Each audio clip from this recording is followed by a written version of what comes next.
এখন তো রমজানের শেষের দিকে, জি জি তো ইসলাম আমরা আল্লাহ রাসূলকে নিয়ে বলছে, কিন্তু এই যে ঈদ, এই যে রোজা, জি জি জি হ্যাঁ, এখানে কিন্তু আমাদের ভিতরে একটা কি বলবো সংযম থাকা দরকার। সিয়াম যেটা করছি আমরা, সেই সংযম থাকা দরকার, সেটারই একটা গান আছে আর কি। আচ্ছা আচ্ছা আচ্ছা, কিভাবে কিভাবে হ্যাঁ, যে একটু স্কেলটা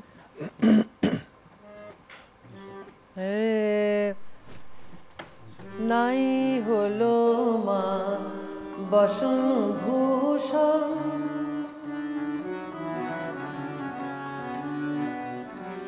নাই হলো মা বসন ভূষণ, এই ঈদে আমার দোকানে গিয়ে 50 টাকা ড্রেস করার দরকার নেই, তাই আল্লাহ আমার মাথার মুকুট, আল্লাহ আমার মাথার মুকুট, রাসূল বলা